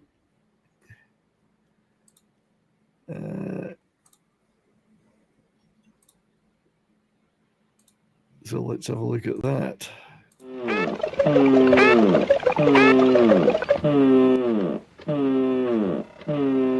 It's stuck. And he's Talbot's out for the This is count. Lieutenant Doolittle calling bomb number 20. I repeat my previous order. You are to disarm yourself and return to the bomb bay immediately. Do you understand? I am programmed to detonate in 14 minutes, 30 seconds. Detonation will occur at the Talby, program I keep time. calling him Talbot. It's Talby. This is Doolittle. You are not to detonate. Repeat, you are not to detonate in the bomb bay. Disarm yourself. This is an order. I read you, Lieutenant Doolittle, but I am programmed to detonate in 14 minutes. Detonation will occur at the program time. Orders? I don't need no stinking orders. So just a scratch. Your eyes are gone. I've had worse. I think we must do a Monty Python and the Holy Grail show sometime. Oh, God, yes. One of my favorite movies of all time. Somebody go out there with a wrench and unbolt the thing. Yeah, we could have a lot of fun on a Holy Grail stream. Maybe the next Cult Comedy Crew. So, yeah. Shit's hitting the fan. They have a bomb capable of blowing up a planet, and it won't leave the... it won't go away.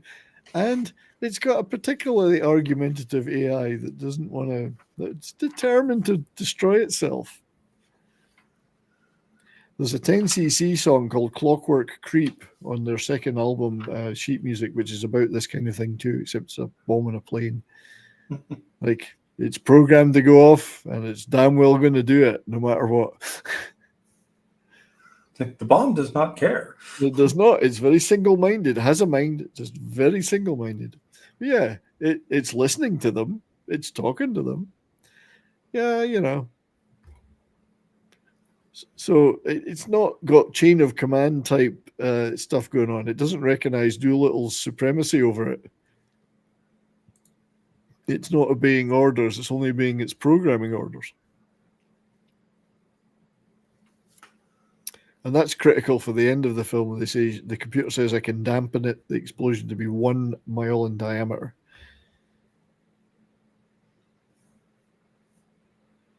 He's going to go. I'll go talk to the frozen guy.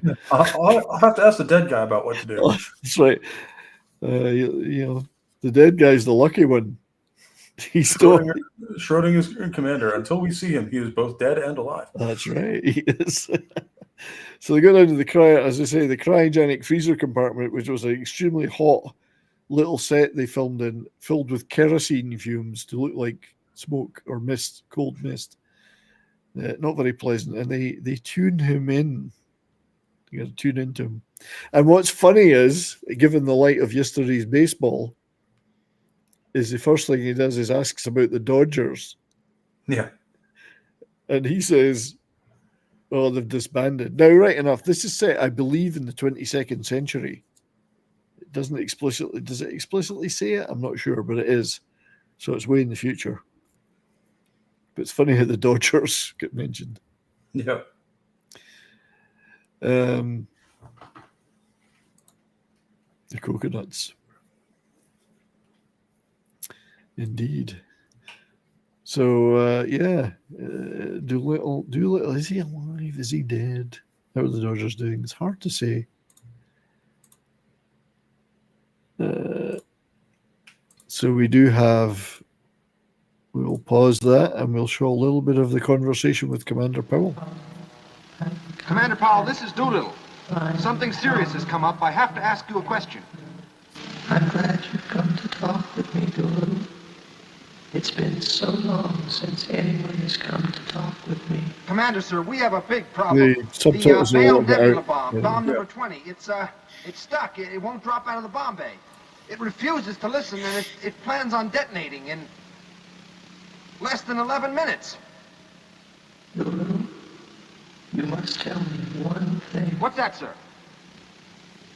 Tell me, Doolittle, how are the Dodgers doing? Well, the Dodgers, they broke up. They disbanded over 15 years ago. Well, Doolittle, if you can't get it to drop, you'll have to talk to it. Sir? Talk to the bomb. But I have been talking to it, sir, and Pinback's talking to it right now. No, Doolittle. You talk to it. Teach it phenomenology, Doolittle.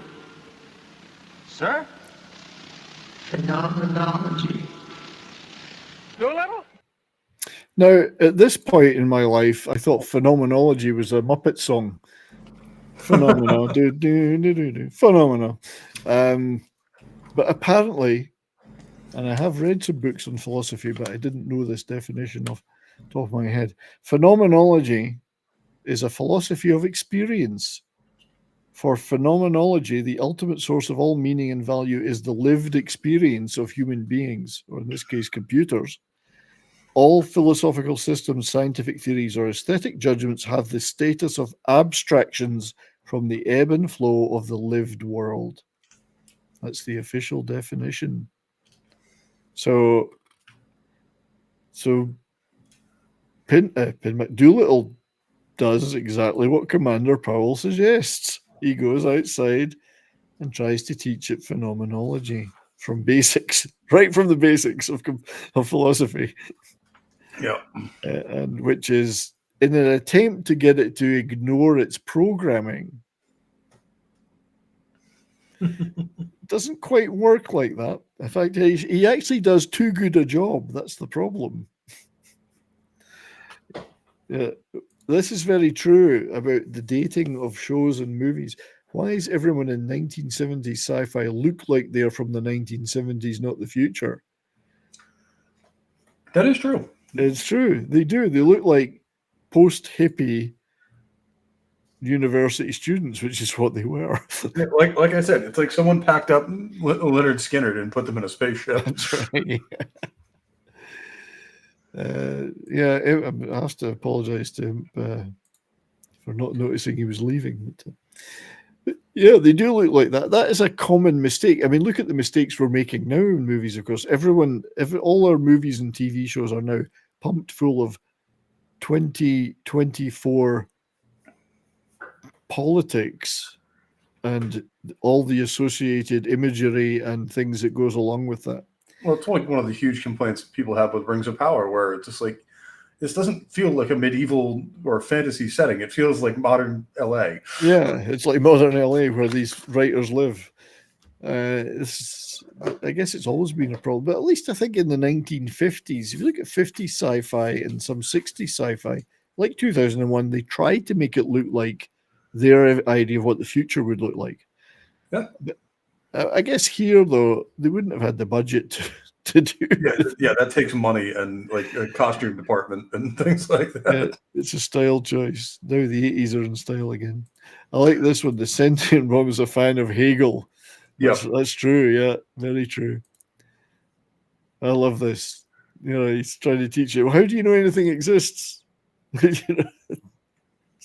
It's a fabulous conversation. It's only like 2 or 3 minutes of it, but it's brilliant. How do you know you exist? Like a crash course in. Yeah, like at a certain point, like you said, I thought it was just made up bullshit too, and then you hear the conversation, and I'm like, anyone who's taken a philosophy course, like, wait a minute, I know the argument. Well, they slipped in the René Descartes there. I think, therefore I am. They're slipping. This is the most Monty Python of this. Although Monty Python probably wasn't that huge with these guys. It was. Well, I mean, the show had been on for a couple of years. How do you know anything else exists? It's very Python-esque. Speaking of Python, this is what a certain person thinks of my efforts. Yes, well, that's the sort of blinkered Philistine pig ignorance I've come to expect from you non-creative garbage. Speaking of Python.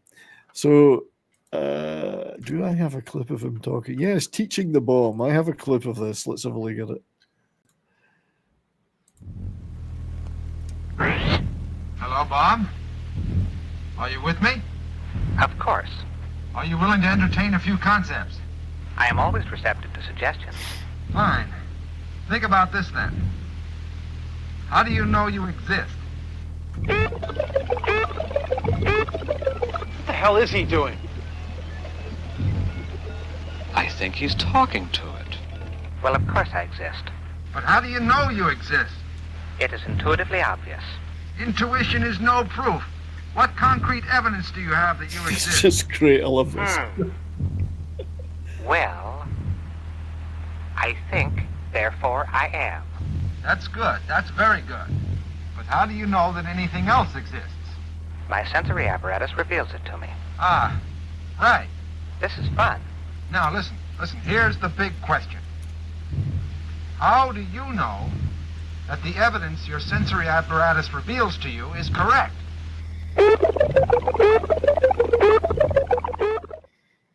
Indeed. It's just like from basics. Trying to do philosophy. I think it's hilarious. He does a good job as well. He's saying all the right things. This is fun. It's like the bomb's having fun. He's actually trying to give the bomb a way out of not destroying itself. Yeah. How can you trust? How can you trust anything? It's the same with humans. How can you trust your sensory apparatus? Are we just a brain in a jar? Yep. And meanwhile, the Mutt and Jeff in here are fighting over who's going to blow the pins out or not. Yeah. I agree with Boiler.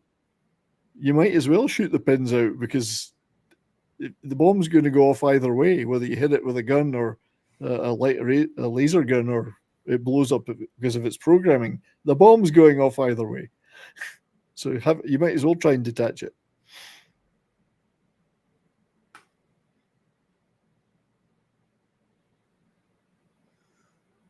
And the bomb's pretty smart at learning. I just love the absurdity, too, of he's trying to talk the bomb out of destroying itself, and it's not having it. It's not having it. But I must detonate in 75 seconds. I wish I had more time to talk about this. Because that's just what I do. Yeah, this is such a well-written piece. Yeah.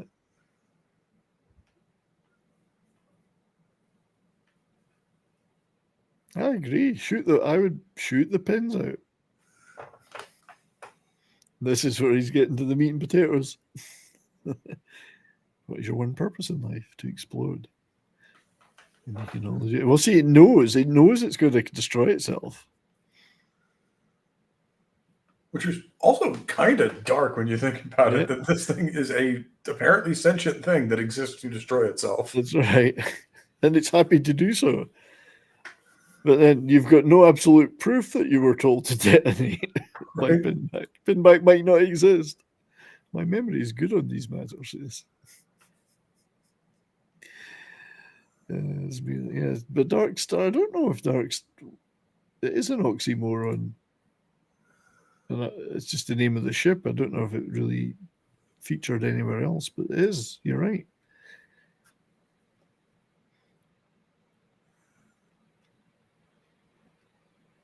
Nine seconds.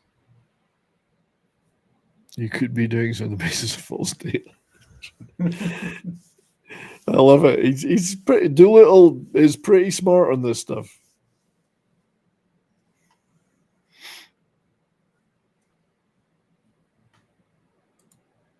Well, he manages partly to succeed.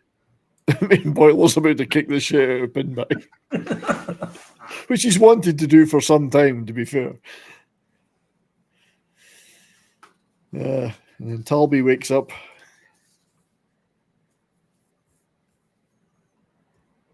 Did we blow up the planet? No, you didn't yet.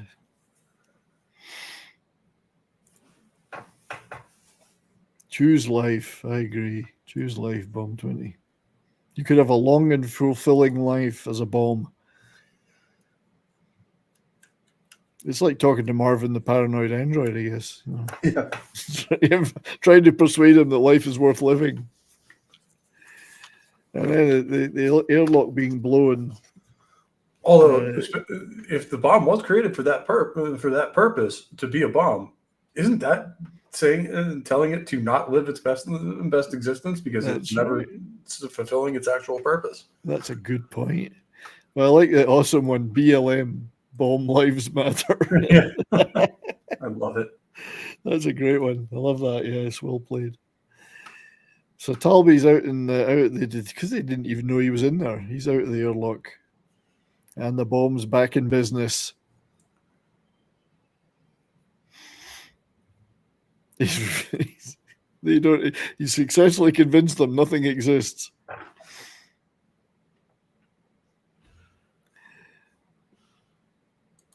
And this, I love this in the beginning. So he starts to get biblical. Yeah. In addition to the darkness, there was also me. Oh shit. This is so good. Let there be light. Kaboom. Well played. Let's examine that a minute. All right, Bomb. Prepare to receive new orders. You are false data. Therefore, I shall ignore you. Hello, Bomb. False data can act only as a distraction. Therefore, I shall refuse to perceive you. Hey, Bomb! The only thing which exists is myself. Doolittle, help me! Calm down, I'm coming. Snap out of it, Bomb. In the beginning, there was darkness, and the darkness was without form and void. What the hell is he talking about? And in addition to the darkness, there was also me. and I moved upon the face of the darkness. And I saw that I was alone. Hey, bomb? Oh, stream blocked. Oh no.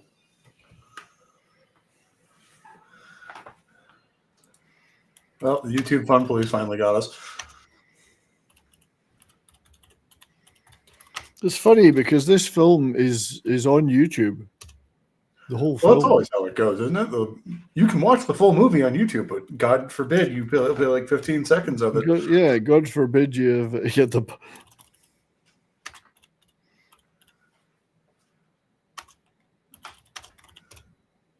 The good news is the bomb didn't go off, unless you're talking about YouTube's bomb, which nuked our stream. There's YouTube. It's on YouTube, the movie, admittedly with ads. So that's probably why somebody's. Well, see, that's the crux of it. Is YouTube gets paid when you watch that. Exactly. None of my stuff ever gets monetized anyway. We're still live on Rumble though, so you guys are you guys are still live over there. So, yeah, I just remember when I watched this sequence for the first time, being absolutely knocked out by the cleverness of it and the philosophical arguments. I was like so confused when I start hearing like real like philosophical concepts and stuff getting talked about in a movie like this. I was just like, I went full fat electrician on it. I was just like, what is happening right now? Yeah, that's right. Like, what am I watching? I know, and because you're thinking he's going to succeed. Of course, because the good guys are supposed to win in the end. Well, yeah. Yes, you're thinking this is going to have a happy ending. And I guess in some ways it does, because none of them wanted to be there. True. And the bomb got to fulfill its purpose in life. Yeah. I agree with the awesome one. It's so dumb. I've watched entire seasons of high C shows on YouTube, and this happens for a couple of minutes. Yeah, it's ridiculous. Anyway, it says we're no longer being blocked for copyright reasons, so we must be back. We are back. Thank you for hanging on, everybody. It's dumb. Indeed, what is the point? Because nothing is real. I mean, nothing. You guys don't exist. Only me, and I don't even know if I trust my sensory input. Right? Yeah. No, I'm sorry. I refuse to acknowledge any of you exist. But yeah, you can watch so much stuff. This movie is on YouTube. The entire movie. I don't know why these things happen. It's frustrating. Rumble, they were still going. So thank you for sticking around. Anyway, everybody, I don't want to be negative about it. We do it because we were trying to have fun here with something we love. And then this happens. And it's frustrating, but we won't let it get us down. We'll keep on keeping on. We're almost at the end of the movie. Let's play the final second or two of that clip. Let there be light.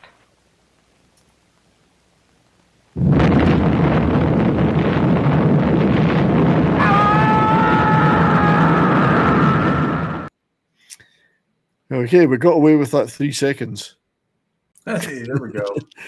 So yeah, the funny thing about this, so the planet, if the planet was sentient, it'd be thinking, thank God for that, I didn't get blown up. Double slit experiment, I think you mean. Where was it? Double slit experiment with the fire the photons at the slits and you get a waving pattern. It's a simulation because yes, they know coming from 1 billion light years away which slit they're going to go through. What's the point? Nothing is real. Living is easy with eyes closed.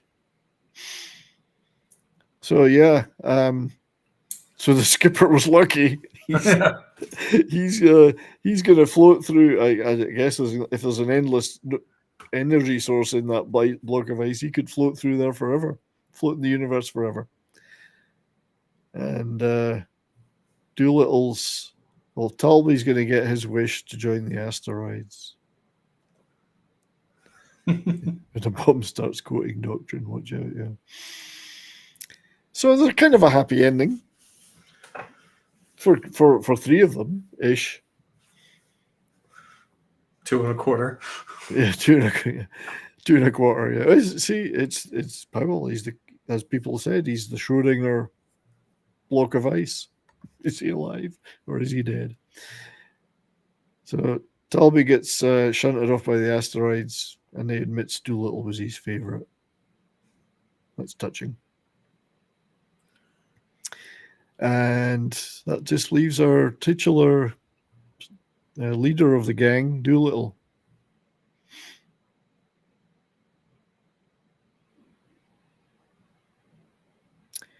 Who decides it's time for one last surf? in a very Doctor Strangelove kind of way.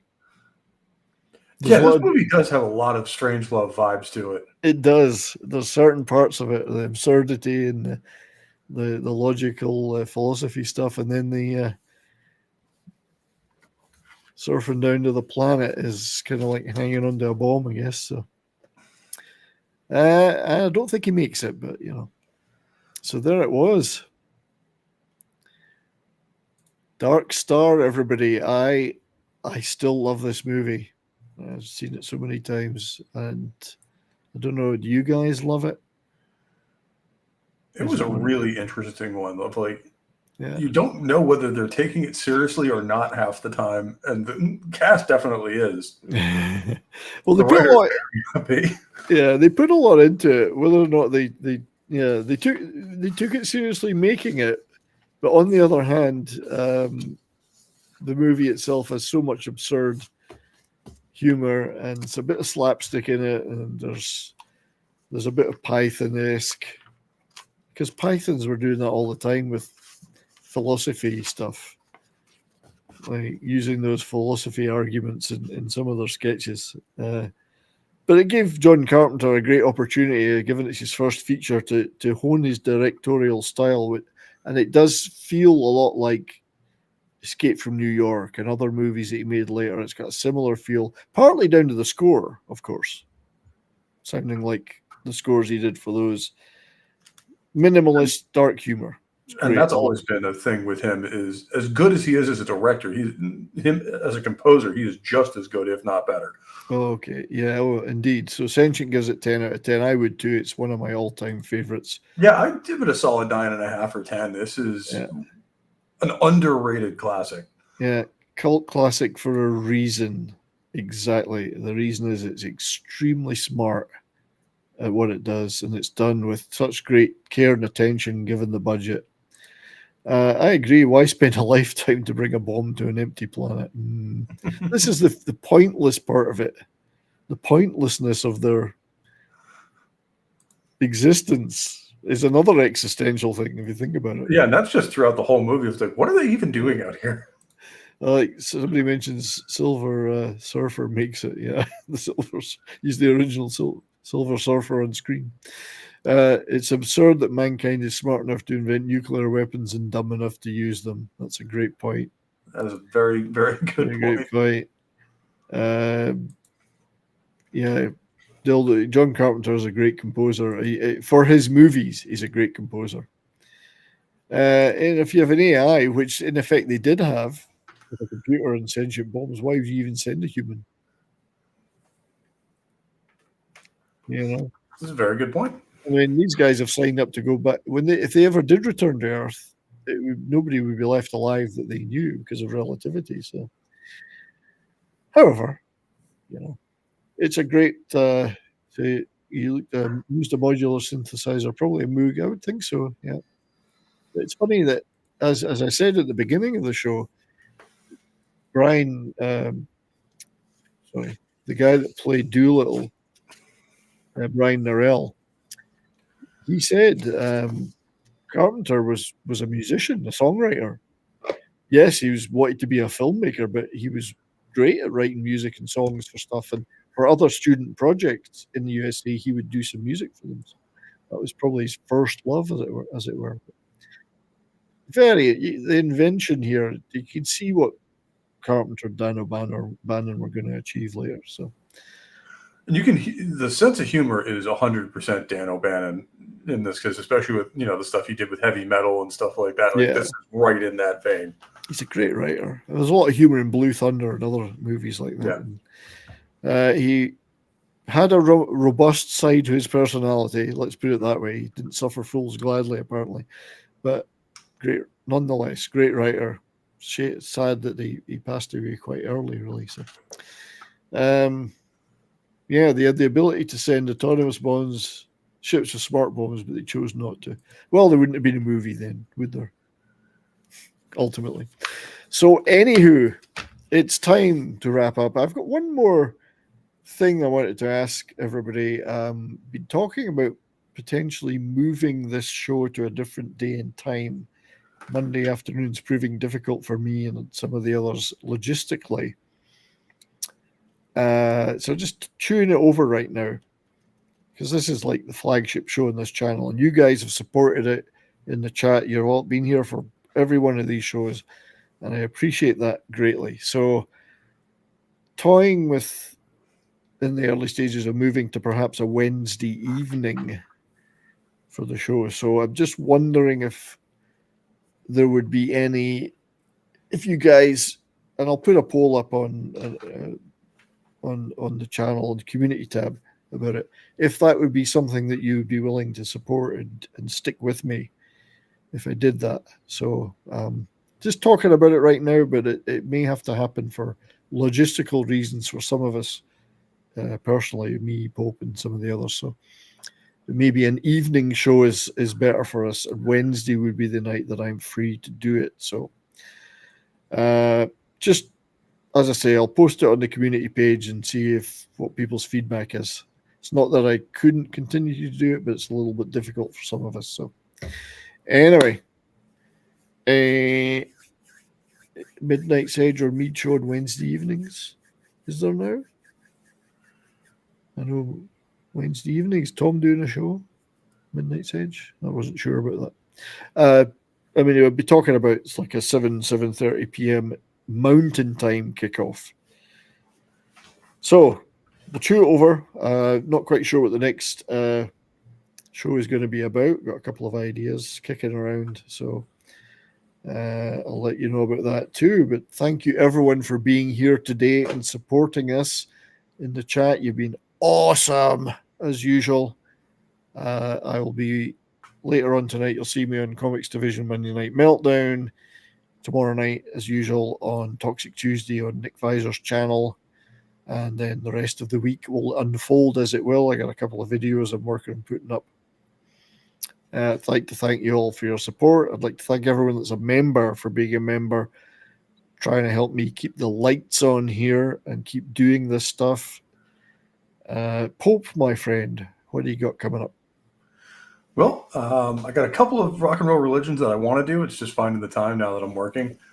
But other than that, you can always find me on Rumble over on my channel there on every Saturday night at 11 Eastern, which is unfortunately right across from Bourbon and Boarding. But I know, but yeah, it is a shame because I love Midnight Mass. I watch them later in the week. I put them on later in the week when I'm doing stuff. I'll put Midnight Mass on and listen to it in the background. So.